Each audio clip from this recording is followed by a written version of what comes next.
திமுக ஆட்சியில் வேலை வாங்கி தருவதாக மோசடி பண்ணாங்கன்னா வேலை வாங்கி தரக்கூடிய அளவிற்கு இவர்களுக்கு செல்வாக்கு இருக்கணுமே. அப்போ திமுக ஆட்சி தானே, துணை முதல்வர் ஸ்டாலின் தானே. ஆக ஸ்டாலினுக்கு இந்த பெண்ணை தெரியுமாங்கிறது வந்து ஒரு மிகப்பெரிய கேள்வி கணைப்பை உருவாக்கும். ஏன்னு கேட்டிங்கன்னா, அந்த வழக்கில் போலீஸ்காரங்கிட்ட போய் இது கம்ப்ளைண்ட் கொடுக்குது. போலீஸ்காரன் அவங்கள கூப்பிட்டு விசாரிச்சுட்டு அப்போவே அனுப்பிடுறான். அனுப்பிட்டு மறுபடியும் கூப்பிட்டு வந்து அடிக்கிறான். அப்போ தான் நான் என்ன சொன்னேன், யாரோ ஒரு பெரிய ஆள் பின்னாடி இருக்கான், பெரிய அதிகாரி இருக்கணும். நானே முதலமைச்சராக இருந்தால் கூட லாக்அப் மரணங்களை தடுக்க முடியாது.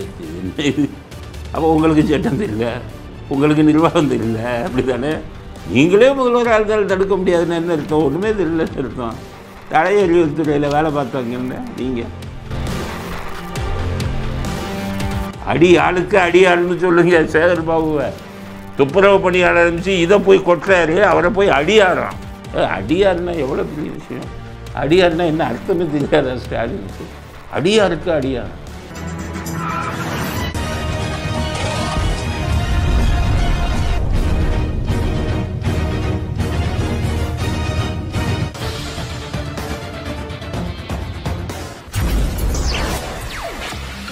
வணக்கம். இன்றைய அரசியல் ஆடுகளத்திற்கு உங்கள் அனைவரையும் அன்புடன் வரவேற்கிறோம். இன்றைய அரசியல் செய்திகள், நமது அலசல் என்ன அப்படிங்கிறத பார்ப்போம். முதல் செய்தி, அஜித்குமாரின் வழக்கு இன்னமும் சூடு பிடித்து கொண்டிருக்கிறது. முதல் விஷயம், இப்போது சந்தேக கணை வேறு திசையில் திரும்பி கொண்டிருக்கிறது அப்படிங்கிறது தான் ஒரு அதிர்ச்சியான செய்தி. இந்த புகாரே உண்மையான புகாரா? புகாரை கொடுத்த அந்த பெண் உண்மையான நம்ப தகுந்த ஒரு பெண்ணா அப்படிங்கிறத பற்றி சில விஷயங்கள் இப்போ வெளியில் வந்துருக்கு. எப்படின்னு கேட்டிங்கன்னா, அந்த பெண் புகார் கொடுத்ததுக்கப்புறம் முகமூடி அணிஞ்சுக்கிட்டு பேட்டி கொடுக்குறாரு. அதில் எங்கள் நகை திருடு போனது உண்மை அப்படிங்கிறாரு. அவர் வந்து வீல் சேர் கொண்டு வந்து கொடுத்துட்டு காரை நானே கொண்டு போய் நிப்பாட்டிட்டு வரேன்னு எங்ககிட்ட கார் சாவி வாங்கிக்கிட்டாரு. உள்ள நான் வீல் சேரோட அம்மாவோட கோயிலுக்குள்ள சாமி தரிசனம் பண்ண போயிட்டு ரொம்ப நேரம் கழிச்சு தான் வந்து சாவி எங்களுக்கு கொண்டு வந்து கொடுத்தாரு. திரும்ப ரிட்டர்ன் வந்து நாங்கள் வண்டியை அவரை வந்து எடுத்துட்டு வந்து தர சொன்னோம். இப்போ வண்டி எடுத்துட்டு வந்து தந்தாரு. அப்படியே நாங்கள் கிளம்பிட்டோம். கொஞ்சம் தூரம் போனோடனே இவங்க சாப்பிடலையேன்னு சொல்லிட்டு நான் இவங்களை சாப்பிட்றீங்களாமான்னு கேட்டேன். அப்புறம் நகையெல்லாம் போட்டுக்கோங்க, ரொம்ப மொட்டையா இருக்குன்னு சொல்லிட்டு பின்னாடி திரும்பி பேக்ல பார்க்கும்போது பேக் வெளியே கடந்தது. அதில் பார்த்தா நகையெல்லாம் இல்லை. திரும்ப அப்படியே யூட்டர்ன் எடுத்து டெம்பிளில் வந்து நாங்கள் ஹெச்ஆர்என்சி ஆஃபீஸில் கம்ப்ளைண்ட் பண்ணோம். சரி, நகையை வந்து காருக்குள்ளே வச்சாங்கன்னா 10 சவர நகை, பார்க்கிங் விட்டுட்டு இவர் அஜித்குமார்கிட்ட காரை வந்து எடுத்து விடுங்கன்னு சொல்லி சாவியை கொடுத்தாங்களாம். நகைக்குள்ளே 10 சவர நகை, இது காருக்குள்ளே 10 சவர நகை இருந்ததுன்னு வைங்க. யாராவது ஒரு முன்ன பின்ன தெரியாத ஒரு நபரிடம் சாவியை கொடுத்து கார் எடுக்க சொல்லுவாங்களா? உள்ள நகை இருக்குதுல்ல, நகை இருந்தால் ஒரு 3வது நபர்கிட்ட வந்து சாவியை கொடுப்பாங்களா? அப்படிங்கிற சந்தேகம் ஏற்கனவே வந்தது. அதனால் இந்த பொண்ணு மேலே சந்தேகம் வந்தது. இது உண்மையான புகாராக இருக்குமா? ஏன்னா இந்த பெண்ணுக்கும் அஜித்குமாருக்கும் சண்டை வந்திருக்கு. அஜித்குமார் பார்க்கிங் எடுத்து விட்டுட்டு அவங்களுடைய அந்த புகார் கொடுத்த பெண்ணுடைய தாயாரை அந்த வீல் சேரில் எடுத்துகிட்டு வர்றதுக்கு 500 ரூபா பணம் கேட்டிருக்காரு. அப்போ இந்த அம்மா இல்லைன்னா அவங்க அம்மாவை கூட்டிகிட்டு போயிட்டு முடிஞ்ச உடனே 500 கொடுக்க முடியாது, 100 ரூபா தான் கொடுப்பேன்னு சண்டை போட்டிருக்காங்க. அப்போ அஜித்குமார், நாங்கள் 4-5 பேர் இருக்கோம், ஆளுக்கு 100 ரூபா ஆச்சும் வேணும் அப்படின்னு கேட்டிருக்காரு. இது எல்லா இதுலேயும் வழக்கம்தான். வண்டியை உதவி செய்கிறவங்க ஏதாச்சும் பணம் கேட்பாங்க, இவங்களே விரும்பி கொடுப்பாங்க. இந்த பெண்ணும் அவங்களோட அஜித்குமாரோட சண்டை போட்டிருக்காரு. அப்போ என்கிட்டே நீ பணம் கேட்குறையா அப்படிங்கிற கோபத்தில், பணம் மட்டும் கேட்டான்னு புகார் கொடுத்தா ஆக்ஷன் எடுக்க மாட்டாங்க காவல்துறை அப்படின்னு சொல்லி நகை திருடு போனதாக புகார் கொடுத்துருப்பாரோ அப்படிங்கிற சந்தேகம் அந்த பொண்ணு மேலே வந்துடுச்சு. அப்போ அந்த பொண்ணோட பேக்ரவுண்டை பார்க்கணும். எப்போதுமே போலீஸில் புகார் கொடுத்தா புகார் கொடுக்குறவன் கரெக்டான ஆளா, அவன் உண்மையான ஆளான்லாம் பார்ப்பாங்க. இப்போ பொண்ணை பற்றின விஷயங்கள், இந்த பொண்ணு எப்படி, இந்த பொண்ணு இது நம்ப தகுந்தவரா அப்படின்னு பார்த்தீங்கன்னா, இந்த பெண்ணு மேலே ஏற்கனவே ஒரு 2 மோசடி வழக்கு இருக்குது. இது வந்து தொலைக்காட்சிகள்லாம் வந்துருக்கு, அதனால தான் இதை பேசுகிறேன். 2011 16 லட்சம் ரூபாய் வேலை வாங்கி தருவதாக இந்த பெண் மோசடி செய்து இவர் மேல் எஃப்ஐஆர் இருப்பதாக ஒரு மிகப்பெரிய தொலைக்காட்சியில் இன்றைக்கி செய்தி வந்தது. அது மட்டும் இல்லை, 2010 துணை முதல்வரின் உதவியாளர் எனக்கு தெரியும் அப்படின்னு சொல்லி அங்கேயும் ஒரு மோசடி பண்ணதா இவங்க மேலே புகார் பதிவு செய்யப்பட்டிருக்கு அப்படின்னு இப்போ செய்தி வந்திருக்கு. இது மேலோட்டமாக நீங்கள் பார்க்கக்கூடாது. எப்படி 2010 துணை முதல்வரின் உதவியாளர் எனக்கு தெரியும்னு இந்த அம்மா மோசடி பண்ணியிருக்காங்க. 2010 துணை முதல்வர் யார்? ஸ்டாலின்.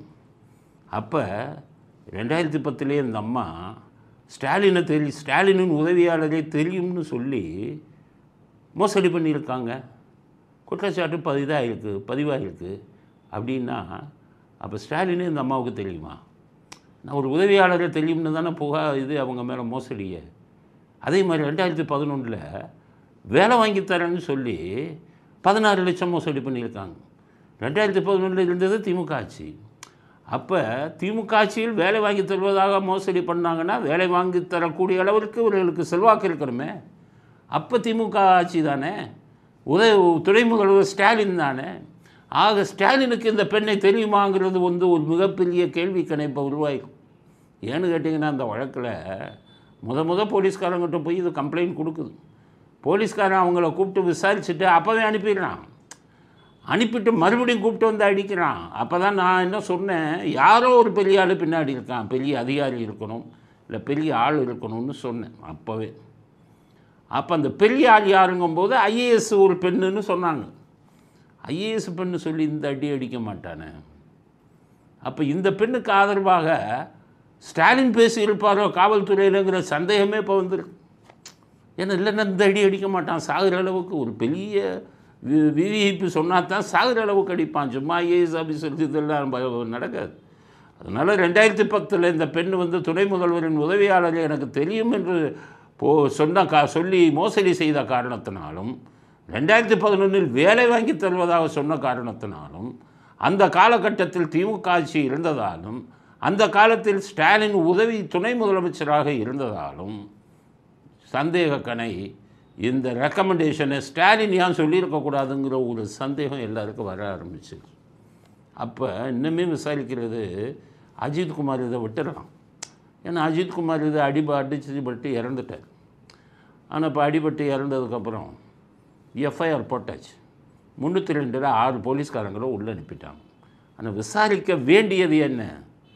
புகார் கொடுத்த அந்த பெண் ஸ்டாலினுக்கு வேண்டியவரா? திமுகவுக்கு முக்கிய தலைகளுக்கு வேண்டியவரா? அப்படி வேண்டியவர்கள் என்ற காரணத்தால் ஸ்டாலினோ அவருக்கு வேண்டியவர்களோ போலீஸுக்கு ஃபோன் பண்ணி சொன்னாங்களா கண்டுபிடிங்கன்னு? இல்லைன்னா உயிர் போகிற அளவுக்கு போலீஸ்காரன் அடிக்க மாட்டான், பெரிய லெவல் ரெக்கமெண்டேஷன் வந்தால் தான் அடிப்பான் அப்படின்னு சொல்லி எல்லோருடைய சந்தேகமும் இப்போ ஸ்டாலின் மீது திரும்புகிறது. இந்த பொண்ணு அவர்கிட்ட சொல்லி அவர் ஃபோன் பண்ணி சொன்னாரோ இருக்கலாம் இல்லையா அப்படிங்கிற சந்தேகம் வருது இல்லை. அது நம்ம பேசித்தானே ஆகணும். அதனால் வழக்கு திசை மாறுது அப்படிங்கிறது முதல் செய்தி.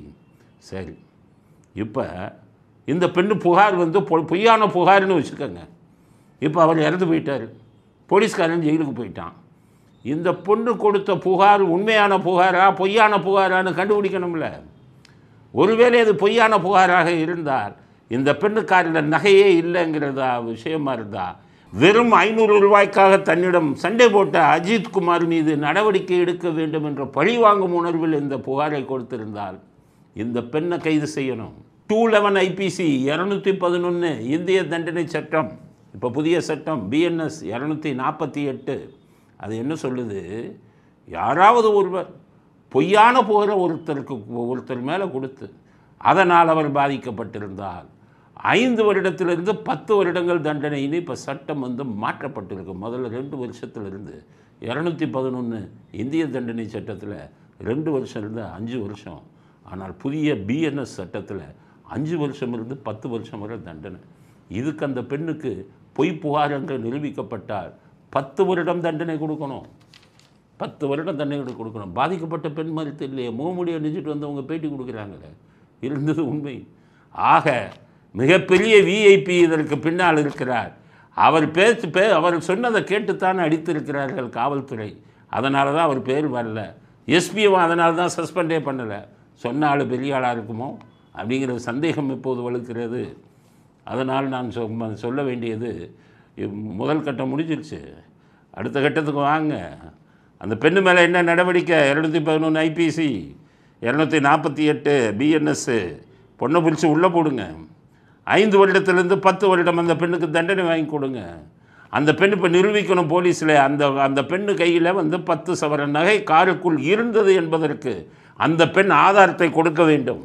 ஒன்று, எஸ்பிக்கு ஃபோன் பண்ணது சும்மா வெறும் ஐஏஎஸ்ஸா, மிக முக்கியமான அரசியல் தலைவரா?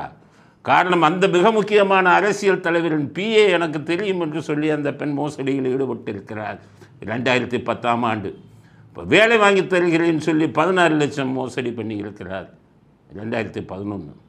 ஆக அதெல்லாம் திமுகவின் ஆட்சி காலம். இவர் திமுகவின் பெருந்தலைகளுக்கு வேண்டியவர் தான் அப்படிங்கிற சந்தேகம் வலுக்கிறது. இந்த ஆங்கிளில் பார்க்கணும் அப்படிங்கிறது முதல் செய்தி. அது உடனே அதனால தான் ஸ்டாலின் உடனே சிபிஐக்கு மாற்றிட்டார்.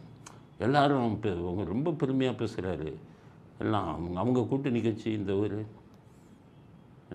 தாமிரக்கணிட்ட உதவாங்கினார் கே வீரமணி, அவர் அடுத்தது திருமாவளவன், எல்லாருமே அவர் சிபிஐக்கு அனுப்பிட்டார். இவராக சிபிஐக்கு அனுப்பினார். அங்கே மதுரை உயர் நீதிமன்றத்தில் வழக்கு வந்தது. 1000 கேள்வியை கேட்டாங்க. ஏன் சிபிஐக்கு அனுப்பக்கூடாதுன்னாங்க. ஸ்டாலின் பார்த்தாரு, சிபிஐக்கு அவங்க அனுப்பிட்டா நமக்கு படுகை வேணும், நம்மளே அனுப்புகிறோன்னு சொல்லிடலாம். அது ஒரு ஐடியா. இன்னொரு ஐடியா, இங்கே எல்லாம் பேசிக்கிட்டே இருக்கான். சிபிஐக்குன்னு அனுப்பிட்டாங்கன்னு வைங்க, 5 வருஷம். பொள்ளாச்சி வழக்கு என்னாச்சு? 5 வருஷம் அவங்க விசாரிச்சுக்கிட்டே இருப்பான். தூக்கி குப்பை தொட்டியில் போட்டுடலாம். அதுக்கு மேலே வந்தால் சிபிஐ யார் கண்ட்ரோலில் இருக்குது? அமித்ஷா கண்ட்ரோலில் இருக்குது. கனிமொழிகிட்ட சொன்னால், அமித்ஷாட்ட சொன்னால் கேஸு காலி. அந்த 2G கேஸ் மாதிரி ஆயிரும். இது எல்லாத்தையும் திட்டமிட்டுத்தான் ஸ்டாலின் அவரை சிபிஐக்கு அனுப்புவதாக சுயநலமாக முடிவெடுத்திருக்கிறார். அப்படிங்கிறது தான் உண்மையான அடுத்த செய்தி. இதுக்கிடையில் ஸ்டாலின் ஃபோன் பண்ணி பேசியிருக்கார் அஜித்குமார் அம்மாட்டையும் அஜித்குமார் தம்பிகிட்டையும். அந்த ஃபோன் பண்ணி பேசின அந்த அற்புதமான காட்சியை பாருங்கள், இந்த வீடியோவை பாருங்கள். மாலதி அவங்க அம்மாவும் தம்பியும் இருக்காங்க. சரி சரி சரி. அவங்க அம்மா கிட்ட கொடுக்குறேன். அம்மா கிட்ட கொடுக்குறேன். சிஎம் பேசுகிறாங்கம்மா. ஹலோ வணக்கம்மா. ரொம்ப சாரிம்மா, தைரியமா இருங்க. ஆக்ஷன் எடுக்க சொல்லியிருக்கேன். சீரியஸா ஆக்ஷன் எடுக்க சொல்லியிருக்கேன். என்ன பண்ணுமோ உங்களுக்கு பஸ் பண்ணி விட சொல்றேன். மந்திரி பார்த்து பாரு. தைரியமா இருக்குமா? தைரியமா இருக்கு. கூப்பிடாத வந்துருச்சு. தைரியமா இருக்கு. நான் அந்த தம்பி இருக்காப்புலண்ணா. தம்பி சார், நவீன் பேசுகிறேன் சார். வணக்கம். வணக்கம் தம்பி. வணக்கம் தம்பி. வணக்கம். நடக்கூடாது, நடந்துருச்சு. தைரியமா இருங்க. நான் ஆக்ஷன் எடுக்க சொல்லியிருக்கேன். என்ன ஹெல்ப் பண்ண சொல்றேன் உங்களுக்கு அமைச்சர் சொல்லி. எடுத்துருங்க. தைரியமா இருங்க. தைரியமா இருங்க. இல்லைங்க சார், விசாரணைக்கு கூட்டு போயிட்டு இந்த மாதிரிலாம். ஸோ என்னென்னா, ரொம்ப ஒரே வார்த்தையில் முடிச்சிட்டார். ரொம்ப சாரி, அடித்து கொன்னதுக்கு சாரி, ஒரே வார்த்தை. என்னது, பஸ்ஸில் போகும்போது இடித்தா நம்ம சொல்லுவோம் சாரி. யார் மேலேயாவது கைப்பற்றினா சாரி. சின்ன சின்ன விஷயங்களுக்கு சாரி சொல்லலாம். போலீஸை வச்சு அடித்து கொன்னதுக்கு முதலமைச்சர் சாரிங்கிறாரு, அதுவும் ஃபோனில். எத்தனையோ பேருக்கு இறந்ததுக்கு முதலமைச்சர் ஸ்டாலின் இந்த இதில் நேரெல்லாம் போய் வீட்டுக்கெல்லாம் போய் ஆறுதல் கூறினதை நம்ம பார்த்தோம்.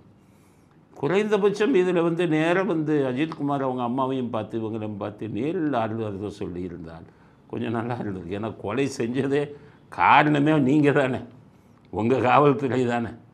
பாவம், இப்போ தான் தெரியுது எல்லாம் காவல்துறை மேலே பழிய போட்டான். ஏன் அடித்தான், என்ன அழுத்தம், இதெல்லாம் யோசிங்க. அதனால் அப்படி பேசிட்டு இங்கே கட்ட பஞ்சாயத்து பெரிய கருப்பன் வந்துட்டார். இங்கே பெரிய கருப்பன் என்ன பண்ணிட்டார், பேசி முடிச்சு அவர் ஸ்டாலின் ஃபோன்லேயே சொல்கிறார், உங்களுக்கு ஒரு அரசாங்க வேலை நிச்சயம் இது பண்ணுறேன் அப்படின்னு சொல்லிவிட்டு அறிக்கை விட்டார். அஜித்குமார் தம்பிக்கு அரசாங்க வேலை, ஒரு இலவச வீட்டுமனை, அது வேறு, இலவச வீட்டுமனை 2 கொடுக்குறேன்ட்டு. எதுக்கு அப்படின்னு கேட்டிங்கன்னா, இவங்க கோர்ட்டில் சாட்சி சொல்லாமல் இருக்கணும். சுயநலம், வேறு பொதுநலம் இல்லை. பாவம் பாதிக்கப்பட்ட குடும்பத்திற்கு செய்யணுங்கிறது இல்லை. இவங்களை வந்து கையில் போடணும். நாள் தான் முதலையே கட்ட பஞ்சாயத்து, பெரிய கருப்பு ஆளுங்கள்லாம் போய் இங்கே கட்ட பஞ்சாயத்து பண்ணி, கட்ட பஞ்சாயத்தின் மூலம் ஒரு அரசாங்க வேலை, அதுக்கப்புறம் வந்து இலவச வீட்டு மனைன்னு கொடுத்துட்டாங்க. இப்போ ஹைகோர்ட் என்ன சொல்லியிருக்காங்க, சாட்சிகளை அழிப்பதற்கு வாய்ப்புண்டுங்கிறாங்க. ஆமாம், சாட்சிகளை அழிக்கிறதுக்கு தான் அவங்க இந்த வீட்டு மனையும் வேலையும் கொடுக்குறாங்க. இப்போ என்ன பண்ணுவாங்க, அஜித்குமார் அம்மா வந்து கோர்ட்டில் என் பையன் செத்ததுக்கு போலீஸ் அடித்தது தான் காரணம்னு சொல்லுவாங்களா? அஜித்குமார் தம்பி நேரடியாக பார்த்தாரு, மிளகா பொடி தூணா அதெல்லாம், அவர் வந்து இது சொல்லுவாரா? சொன்னால் பெரிய இருப்பாளுங்க, மந்திரி பெரிய இருப்பாளுங்க கூட போய் உனக்கு வேலை வாங்கி கொடுத்துருக்கோம், உனக்கு வந்து வீட்டு மனை கொடுத்துருக்கோம். அதனால் நீ கோர்ட்டில் வந்து ஏற்கனவே அஜித்குமாருக்கு உடம்பு சரியில்லை, போலீஸ் அடித்து தான் செத்தது காரணம் இல்லைன்னு சொல்ல வைப்பாங்க. அடுத்தது அந்த வழக்கை நடத்த போகிறது யார்? போலீஸ். ஸ்டாலின் கையில் இருக்கிற போலீஸ் அவங்க தான் நடத்த போகிறாங்க. அப்போ அவங்க நடத்துகிற என்ன ஆகும், அரசாங்கம் இது திமுக ஆட்சியை காப்பாற்றுறதுக்காக அவர்களே இந்த வழக்கை நீர்த்து போக செய்வார்கள். இந்த வழக்கும் உருப்படாமல் போயிடும். சிபிஐங்கிறதெல்லாம் வெறும் கண் துடைப்பு. ஸ்டாலின் தனது அரசாங்கத்தை காப்பாற்றிக் கொள்வதற்காக எடுக்கப்பட்ட முடிவு. எங்களுக்கு இந்த புகாரின் பின்னணியில் இந்த புகாருக்காக அழுத்தம் கொடுத்தது மேல்மட்ட அரசியல்வாதிகளோ என்ற சந்தேகம் எங்களுக்கு வந்திருக்கிறது. அதனால தான் இவ்வளவு இதையும் கொடுக்குறாங்க, மறைப்பதற்கு வேலை, இது வீட்டு மனை அப்படிங்கிறது நமது அடுத்த சந்தேகம், அப்படிங்கிறது நமது அடுத்த கருத்து. அடுத்தது திருமாவளவன் சொல்லியிருக்காரு, நானே முதலமைச்சராக இருந்தால் கூட லாக்அப் மரணங்களை தடுக்க முடியாது. இது என்ன இது? அப்போ உங்களுக்கு சட்டம் இல்லை, உங்களுக்கு நிர்வாகம் இல்லை, அப்படி தானே? நீங்களே முதல்வராக இருந்தாலும் தடுக்க முடியாதுன்னு என்ன அர்த்தம்? ஒன்றுமே இல்லைன்னு அர்த்தம். எல்லா ஆட்சியிலும் நடக்குது, எல்லா மாநிலங்களிலும் நடக்குது, யார் முதலமைச்சராக இருந்தாலும் நடக்குது. நான் இருந்தாலும் கூட அப்படி தான் இந்த காவல்துறையினுடைய போக்கு இருக்கும் அப்படிங்கிறது. அவங்களுக்கு வந்து ஒரு சென்சிட்டைசேஷன் ப்ரோக்ராம் வந்து இல்லை. தடையறிவுத்துறையில் வேலை பார்த்தவங்கன்னு நீங்கள் அப்புறம் அதில் இருந்துக்கிட்டு ஓரளவு தெரிஞ்சிருக்கணுமே போலீஸை பற்றி. ஏன்னா தடையறிவுத்துறைக்கு காவல்துறைக்கு சம்மந்தம் இல்லை, நான் ஓரளவு தெரிஞ்சிருக்கணுமே. நீங்களே முதல்வரால தடுக்க முடியாதா? எவ்வளோ அட்வான்ஸ் ஆயிடுச்சு, எவ்வளோ தொழில்நுட்பம் வந்துருக்கு. நான் தான் ஏற்கனவே சொன்னேன்ல, பிரெயின் மேப்பிங், இது உங்களுக்கு லை டிடெக்டர் அண்டு உங்களுக்கு நார்கோ அனாலிசிஸ், இது மாதிரி பல இதுங்களுக்கு வசதிகளை வாங்கி கொடுத்தாலே ஓரளவு தடுத்துடலாமே. உங்களுக்கு தடையறிவுத்துறையிலேருந்து பிரெயின் மேப்பிங்னாலே என்னன்னு தெரியாது, நார்கோ அனாலிசிஸ்னால் என்னன்னு அது தடையறிவுத்துறை சம்மந்தப்பட்டது, அதுவே என்னன்னு தெரியாது. அதனால் நீங்களே முதலமைச்சரானாலும் தடுக்க முடியாதா? நாங்கள் எல்லாம் காவல்துறையில் இருக்கும்போது நான் ராத்திரியில் சந்தேகப்படும்படியாக சுற்றிக்கிட்டு இருக்கிற குற்றவாளிகளை போலீஸ் பிடிப்பாங்க. பிடிச்சிட்டு போலீஸ் ஸ்டேஷனுக்கு கூட்டிகிட்டு வருவாங்க. நல்லா கேட்டுக்கோங்க. கைரேகை எடுப்பாங்க, எடுத்துட்டு கைரேகை பிரிவுக்கு உடனே அனுப்புவாங்க. அது என்ன பண்ணுவார், ஒரு கான்ஸ்டபிள் இந்த கைரேகையை எடுத்துகிட்டு அங்கேருந்து வருவார், ஹெட் ஆஃபீஸ் வந்து அங்கே கையில் கொடுப்பார். கொடுத்துட்டு சொல்லுவார், சார் அந்த மாதிரி லாக்கப்புள்ள இருக்கான் சார், சீக்கிரம் ரிப்போர்ட் கொடுங்க. அந்த ரிப்போர்ட் வர 3-4 நாள் ஆகும். 4 நாளும் ஜெயிலுக்குள்ளேயே இருப்பான், லாக்கப்பு, போலீஸ் லாக்கப்புக்குள்ளேயே இருப்பான். அரெஸ்ட்டே காமிக்க மாட்டாங்க. ஏன்னா சந்தேகத்துக்குள்ளே கைதி 41 CRPC போட்டு அவனை உள்ளே வச்சுட்டு 1 வாரம் கழித்து கைரேகையிலேருந்து பிரிவிலேருந்து ரிப்போர்ட் வரும், உடனே அவனை வெளியில் விடுவாங்க. அதாவது இதற்கு முன்னால் அவனுக்கு வழக்கு இல்லையா அப்படின்னா விட்டுருவாங்க. இதற்கு முன்னால் வழக்கு இருக்குன்னா அப்புறம் போய் ஜெயிலுக்கு அனுப்புவாங்க. இதுதான் நடந்துக்கிட்டு இருக்குது. இதில் பாவம் நிறைய அப்பாவி சினிமா பார்த்துட்டு வரவனை தான் பிடிச்சி போலீஸ் லாக்கப்பில் போட்டுடுறாங்க. 2 மணிக்கு வருவான், உன் மேலே சந்தேகமாக இருக்குன்னு நைட் ரவுண்ட்ஸு சுற்றிட்டு இருக்க போலீஸ்காரன் பிடிச்சி போலீஸ் லாக்கப்பில் போட்டுருவோம். நாங்கள் இருக்கும்போது இருந்தது. இன்றைக்கி நிலைமை என்ன தெரியுமா, தொழில்நுட்பம் என்னதில் அங்கேயே நைட்டு சுற்றிக்கிட்டு இருக்கான் பாருங்கள், அவனே ஃபிங்கர் பிரிண்ட் ஸ்கேனரில் அப்படி கையை வச்சுட்டு அடுத்த 2 நிமிஷம் அவன் முன்னாள் குற்றவாளியா இல்லையா அப்படிங்கிறது ரிசல்ட் வந்துடும். அங்கேயே விட்டுருவாங்க, போலீஸ் ஸ்டேஷனுக்கு கூட்டிகிட்டு போகிறதே இல்லை. எவ்வளோ பெரிய விஞ்ஞானத்தில் முன்னேற்றம் பாருங்கள். இது மாதிரி பல யுக்திகள் வந்துருச்சு. இந்த யுக்திகள் எதுவும் திருமாவளவனுக்கு ஒன்றும் தெரியலன்னு நினைக்கிறேன். அதனால் நானே முதல்வராக இருந்தால், நீங்கள் முதல்வராக இருந்தாலும் இப்படி தான் நடக்கும். சிந்திக்க தெரிந்தவர்கள் முதல்வராக இருந்தால் நிச்சயம் லாக்அப் டெத்து நடக்காது.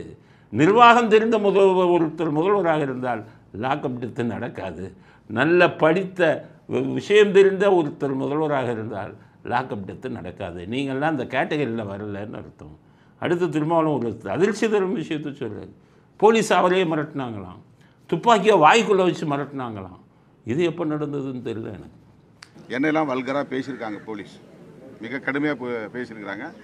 துப்பாக்கியை காட்டி வாயில் வச்சு ஒன்று ஷூட் பண்ணிடுவோம்லாம் மிரட்டியிருக்கிறாங்க.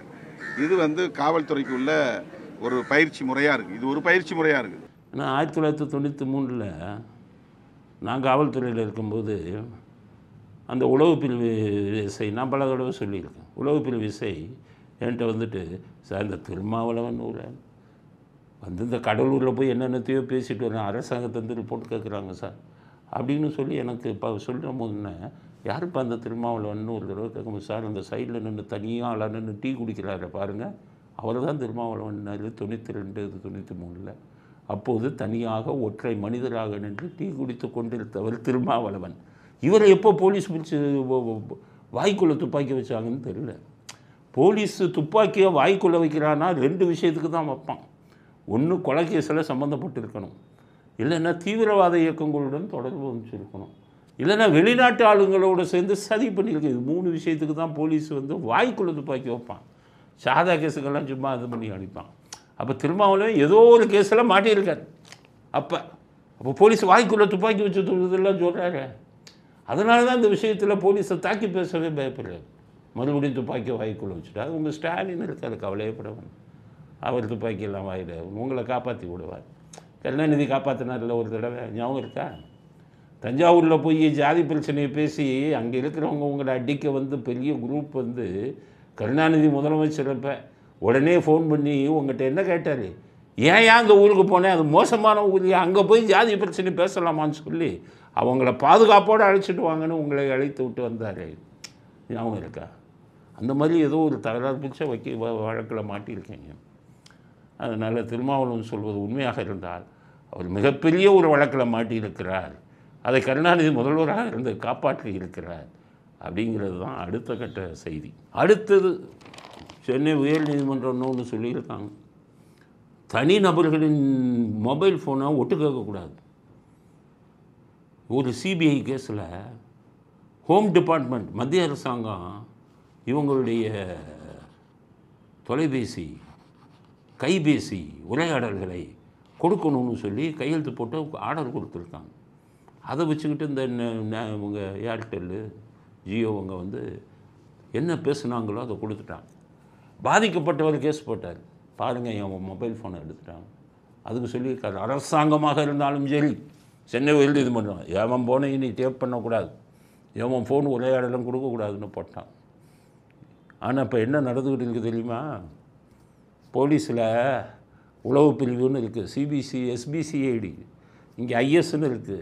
எல்லா ஃபோனையும் ஒட்டு கேட்குறதுக்கு இந்த ஏர்டெல்லும் இந்த ஜியோகாரனும் ஒத்துழைச்சிக்கிட்டு இருக்கான். இங்கேருந்து இவங்க கொடுப்பாங்க, எனக்கு ஃபோன் இது கொடுங்கன்னு, உடனே கொடுத்துட்றான். அது எவ்வளோ பெரிய அயோக்கியத்தனம். வாட்ஸ்அப்பு மெசேஜ் எல்லாம் உளவு பிரிவு எடுக்கிறான். வாட்ஸ்அப்பில் நீங்கள் பேசுனதெல்லாம் எடுத்து டெய்லி இதுக்கு போகுது, ஸ்டாலினுக்கெல்லாம். அவங்க அரசியல்வாதிகள் எப்போ எடுப்பாங்கன்னா, கொலை வழக்கு தீவிரவாதம் அவனுக்கு மட்டும்தான் நீ எடுக்கணும், அது கூட நாட்டுக்கு இது. நீ எப்படி அரசியல்வாதி ஃபோனை டேப் பண்ணுவ? அரசியல்வாதி ஃபோனை நீ எப்படி டேப் பண்ணுவ? அரசியல்வாதி வாட்ஸ்அப்பு, இது மீடியா வச்சுருக்கிறவன் ஃபோனு வாட்ஸ்அப் அத்தனையும் இன்றும் வந்து டேப் பண்ணிக்கிட்டு இருக்காங்க உளவு பிரிவு ஸ்டாலின் அரசாங்கத்துக்கு. இன்றைக்கி சென்னை உயர்நீதிமன்றம் கொடுத்தது முதல்ல சரி, தமிழ்நாட்டில் கேளுங்க எப்படி இவங்க டேப் பண்ணுறாங்கன்னு. ஜெயலலிதா இருக்கும்போது கருணாநிதி சொன்னார், ஜாஃபர் சேட் அவர் தான் இப்போ ஏடிஜிபி உளவு பிரிவு, ஏடிஜிபியா ஐஜிஓ உளவு பிரிவு. ஜாஃபர் சேட்டை கருணாநிதி கூப்பிட்டு சொன்னாரையோ, அந்த அம்மையார் ஃபோனை டேப் பண்ணிய கொண்டு வாயா. ஏர்டெல்லுக்கு எழுதினார், இந்த நம்பரை டேப் பண்ணி கொடுங்க. இது அவங்களுக்கு முன்னாடியே தெரிஞ்சு போச்சு. அவங்க கருணாநிதிட்டு அவங்களும் ஸ்பை வச்சுருந்தாங்க. உடனே அவங்க ஏர்டெல்லுக்கு எழுதுனாங்க, என் ஃபோனை டேப் பண்ண உன் மேலே வழக்கு போட்டு உன் நிறுவனத்தையே மூடிடுவேன்னு பயமுறுத்திய பேசிட்டு கடிதம் எழுதுனாங்க, தொலைச்சி போடுவேன். உடனே ஏர்டெல் பார்த்தான், ஜாஃபர் சேட்டு கொடுத்த நம்பரை பார்த்துட்டு, சார் இது ஜெயலலிதா மேடம் நம்பர் இல்லை. ஆமாம், நான் சொல்கிறேன் உளவு பிரிவு, அதெல்லாம் என்கிட்ட வச்சுக்காதீங்க சார். அவங்க ஒரு முன்னாள் முதல்வர், அவங்க இதெல்லாம் டேப் பண்ண முடியாதுன்னு அடித்து திருப்பி கொடுத்தான். அந்த அம்மா எழுதின கடிதத்தில் அரண்டு போச்சு ஜாஃபர் சேட்டும் கருணாநிதி. என்ன ஆச்சு, கொடுக்க மாட்டேங்கிறான் சார். ஓ அந்த அம்மையார் எழுதிட்டாங்களோ, வெளியில் பேசுவார். அம்மையார் கேட்டாட்டியும் கதை சொல்லுவோம். அந்த அம்மா அவர் எவ்வளோ மரியாதையாக பேசுகிறார். அப்போ மரியாதையாக பேசினார். 1989-90 அந்த அம்மா சேலையை பிடிச்சி இருக்கும்போது மைக்கை வச்சுட்டு நீங்கள் பேசின வார்த்தையை சொன்னால் நான் தமிழ்நாடு ஊரா காரித்து போவான். ஒரு ஒரு பெண்மணியை ஒரு முதலமைச்சராக இருந்தவர் இந்த மாதிரி வார்த்தையிலையா பேசுகிறீங்க? ஆனால் வெளியில் அம்மையார் என்னாச்சு, ஜாஃபர் சேட்டு இதாகி அதுக்கப்புறம் தான் ஜாஃபர் சேட்டு ஒரு தனியார் கம்பெனியை இவரே ஆளை வச்சு ஆரம்பித்து அந்த அம்மா ஃபோனை டேப் பண்ணுறதுக்கு சதி திட்டங்கள்லாம் பண்ணார். அந்த அம்மா அந்த சதி திட்டத்தெல்லாம் முறியடித்தாங்க. எப்படி முறியடித்தாங்கன்னு வேறு ஒரு இதில் சொல்கிறேன். இப்படியெல்லாம் நடந்தது. டேப் பண்ணுறது இன்றைக்கும் நடந்து கொண்டு இருக்கிறது. அரசியல்வாதிகள் அத்தனை பேருக்கு சொல்கிறேன், எடப்பாடிக்கு சொல்கிறேன், நயினார் நாகேந்திரன், அண்ணாமலை, பொதுவாக அதிமுக பிஜேபி கூட்டணியில் இருக்கிற அத்தனை பேருக்கும் சொல்கிறேன், உங்கள் ஃபோனை பூரா டேப் பண்ணிக்கிட்டு இருக்கான், போய் கம்ப்ளைண்ட் கொடுங்க. ஏர்டெல்லையும் ஜியோலையும் தொலைச்சி போடுவேன்டா. இந்த மாதிரி ஹைகோர்ட்டு சொல்லியிருக்கு, உன் மேலே கண்டெம்ட் ஆஃப் கோர்ட்டு போடுவேன், எவனுக்கு கொடுத்தனா அவ்வளோதான்னு சொல்லுங்கள். எல்லாத்தையும் டேப் பண்ணிக்கிட்டு இருக்காங்க திருட்டுத்தனமாக. அதனால் டேப் பண்ணுவதற்கு உங்களுக்கு அதிகாரம் இல்லை என்பதை காவல்துறை உணர வேண்டும். மீறி டேப் பண்ணிங்கன்னா உங்கள் மேலே நீதிமன்ற அவமதிப்பு வழக்கு போட்டு உங்களை 6 மாதம் ஜெயிலுக்கு தள்ள முடியும். அதிகாரிகள் ஜாக்கிரதையாக இருங்க. இதுக்கிடையில் இன்னொரு அதிகாரி ஏடிஜிபி என்ன சொல்கிறார், ஏடிஜிபி டேவிட்சன் சொல்கிறார், கம்ப்ளைண்ட் கொடுத்தா சிஎஸ்ஆர் கொடு, எஃப்ஐஆர் கொடு. இது நீங்கள் 25-30 வருஷமாக சொல்லிகிட்டு இருக்கீங்களே, எவன் கொடுக்குறான்? ஆன்லைன் கம்ப்ளைண்ட்டு பெருசாக போட்டிங்களே, ஆன்லைனில் போடுறேன் அதுலேயே எஃப்ஐஆர் போட மாட்டேங்கிறீங்களே. காவல்துறையை நடத்துவதற்கு திறமையான அதிகாரிகள் யாருமே கிடையாது. ஒழுங்காக நடத்துறது சின்ன விஷயம். எப்படி சிஎஸ்ஆர் போட வைக்கணும், எப்படி எஃப்ஐஆர் போட வைக்கணும்னு சொல்லவா? லலித்குமார் ஜட்ஜ்மெண்ட்டில் உச்சநீதிமன்றம் சொல்கிறான்ல, புகார் வந்தோடனே எஃப்ஐஆர் போட்டு என்னைக்காச்சும் செஞ்சுருக்கீங்களா? செய்ய வைக்க முடியுமா? கீழே இருக்கிற ஸ்டாஃப்கிட்ட எப்படி வேலை வாங்குறதுன்னு உங்கள் யாருக்கும் தெரியலையே, கீழே இருக்கிற போலீஸ்காரன்ட்ட. அதனால் அதெல்லாம் நடக்காத காரியம். காவல்துறை நல்ல அதிகாரிகள் இல்லாததுனால சீரழிந்து கொண்டு இருக்கிறது. அதுதான் உண்மை. இவங்களாலலாம் சிஎஸ்ஆரும் கொடுக்க வைக்க முடியாது, எஃப்ஐஆரும் கொடுக்க வைக்க முடியாது. கோமாளித்தனமான அதிகாரிகளும் கோமாளி அரசியல்வாதிகளும் சேர்ந்து தமிழ்நாட்டை குட்டிச்சோராக்கிக்கிட்டு இருக்காங்கங்கிறது தான் அடுத்த கட்ட செய்தி. பாமக எம்எல்ஏ அருள் அவரை டிஸ்மிஸ் பண்ணுறாரு. யார்? அன்புமணி. அவர் ஒரு கோமாளித்தனமாக. இந்த பக்கம் அவங்க அப்பா சொல்கிறாடே, நான் தான் நிறுவன தலைவர், அதிகாரம்னா ஏன் கையிலங்கிறாரு. அவர் அந்த பக்கம் எல்லாத்தையும் அரசியல்வாதிகள்லாம் இப்படி இருந்தீங்கன்னா எப்படி? உங்களுக்கு என்ன அதிகாரம் இருக்குது மிஸ்டர் அன்புமணி? நிறுவன தலைவர் ராமதாசன் உங்களை செயல் தலைவராக போட்டார். நிறுவன தலைவர் இருக்கும்போது செயல் தலைவர் எப்படி செயல்பட முடியும்? உடனே நினச்சா நீங்கள் சஸ்பெண்ட் பண்ணி என்ன தைரியம் தெரியுமா? ராமதாஸும் உங்களை டிஸ்மிஸ் பண்ணணும் கட்சியை விட்டு, அதை பண்ண மாட்டார். நம்ம அப்பா பாசத்தோடு இருக்கார் அப்படின்னு சொல்லி நல்லா தெரிஞ்சுக்கிட்டு நீங்கள் ஒவ்வொரு ஆளையாக விலக்கிட்டு இருந்தீங்கன்னா கோமாளித்தனம் இல்லையா? ராமதாஸ் அவர்களுக்கு சொல்கிறேன், அன்புமணியை கட்சியை விட்டு டிஸ்மிஸ் பண்ணுங்கள், பாசத்தை பார்க்காதீங்க. நீங்கள் 2 பேரும் சண்டை போடுற மாதிரி நடிச்சுக்கிட்டு இருந்தீங்கன்னா பலிகடை ஆகிறவன் யார்? உங்கள் கட்சிக்காரன் நான். கோமாளித்தனத்தை இன்னும் பண்ணிக்கிட்டு இருக்காதீங்க. ராமதாஸ் அவர்கள் தைரியமாக செய்யுங்க, அன்புமணியை கட்சியை விட்டு வளர்க்குங்க. இல்லையா நாங்கள் 2 பேரும் ராசியாக போயிட்டோம்னு சொல்லி ஒன்றா சேர்ந்துக்கோங்க. பாவம் இடையில் இருக்கிற இந்த ஜிகே மணி அருள் இவங்கெல்லாம் பாடாப்படுறாங்க. அவன் நெஞ்சு வலிக்குதுன்னு சொல்லி அப்பல் ஆஸ்பத்திரியில் போய் அவன் அட்மிட் ஆகிட்டு இருக்கான். அதனால் இந்த நாடகம் ரொம்ப நாளுக்கு நடத்தாதீங்க. கேவலமான நாடகம், பாட்டாளி மக்கள் கட்சியில் நடக்கிற நாடகம். அன்பு ராமதாஸ் அவர்களுக்கு சொல்கிறேன், பையன் இல்லைன்னு சொல்லிட்டு கட்சி விட்டு தூக்குங்க. ஏன்னா நான் ஒன்றுமே தெரியலங்கிறாரு. 5 வயசு குழந்தை, அவருக்கு ஒன்றும் தெரியல, பேசுகிறதுலாம் பொய்யுங்கிறாரு. இன்னும் டிஸ்மிஸ் பண்ணாமல் வச்சுருந்தீங்கன்னா பாதிக்கப்படுறவங்க கட்சிக்காரங்க இல்லையா? அப்படிங்கிறத ராமதாஸுக்கு வேண்டுகோளாக விடுக்க விரும்புகிறோம். அடுத்தது ஸ்டாலின் சேகர்பாபுவை வர்ணிக்கிறார். ஒரு நல்ல மனுஷன் கிடைக்கலையா வர்ணிக்கிறதுக்கு? உங்கள் இதில் பாவம் இந்த பிடிஆரை வர்ணிச்சிங்கனாலும் கரெக்டாக இருக்கும். ஏன்னா உங்கள் பையனும் மருமகனும் கொள்ளையடிச்சதெல்லாம் வெளியிட்ட சொன்னாங்கல்ல, யாரை போய் வர்ணிக்கிறீங்க? சேகர்பாபுன்னு சொன்னாராம் முன்னாடி, இனிமேல் புயல் பாபுன்னு சொல்லணுமா? புயல் வந்தால் அந்த இதுக்கேற்ற சேதம் வரும். உங்கள் சேகர்பாபுங்கிற புயல் நிறைய சேதத்தை ஹெச்ஆர்என்சியில் கோயில்கள் விஷயத்தில் உருவாக்கிட்டு இருக்காரு. அவரை அடியாருக்கு அடியாரம். அட பாவிங்க, அடியாருக்கு அடியாரம், அடியாளுக்கு அடியாள்னு சொல்லுங்க சேகர்பாபுவை. துப்புரவு பணியாளர் இருந்துச்சு, இதை போய் கொட்டுறாரு, அவரை போய் அடியாராம். அடியார்னா எவ்வளோ பெரிய விஷயம்? அடியார்னா என்ன அர்த்தமே தெரியாதா ஸ்டாலினுக்கு? அடியாருக்கு அடியாரம். அந்த உங்கள் அடியாள் சென்னை பாரிஸ் கார்னரில் இன்னொருத்தன் சொத்தை கையில் போட்டு கோடிக்கணக்கான சொத்தை ஆக்கிரமித்து அங்கே குடியிருந்தவங்களுக்கெல்லாம் ஒரு வக்கீலுக்கே 1 கோடி ரூபா கொடுத்துருக்காரு காலி பண்ண எல்லாத்துக்கும் கொடுத்து. அதை விட்டுட்டு லட்சக்கணக்கான ரூபா வாடகை வாங்கிட்டு இருக்காரு ஸ்டாலின் அவர்களே. நீங்கள் பெரிய மனசாட்சிப்படி நடப்பேன். என் கட்சி என்னுடைய பணி மற்றவர்களுக்கு பணி செய்து கிடப்பதை, என் கடமை பணி செய்து கிடப்பதை அப்படின்னு நான் அவசரம் பேசுகிறீங்க. போய் முதல்ல உங்கள் கடமையை செய்யுங்க. சேகர் பாபுக்கு அந்த இது எப்படி வந்துச்சுன்னு கேளுங்க. எத்தனை லட்சம் மாதம் வாடகை வருதுன்னு கேளுங்க. எத்தனை கோடிக்கு அந்த அந்த சொத்து எப்படி வந்ததுன்னு கேளுங்க. குறுக்கு வழியில் எல்லா பேருக்கும் கோடியாக கொடுத்தாரு, அங்கே அதுக்கு ஏது பணம்னு கேளுங்க. அப்புறம் அது இல்லாமல் அடியாருக்கு அடியார் அப்படின்னு சொல்கிறீங்கன்னா என்ன அர்த்தம்? சேகர் பாபு இப்போ மீட்டார் ஹெச்ஆர்என்சியில் வந்து பல கோயில் நிலங்களை, அதெல்லாம் எவ்வளவுக்கு லீஸுக்கு விட்டாருன்னு கேளுங்க.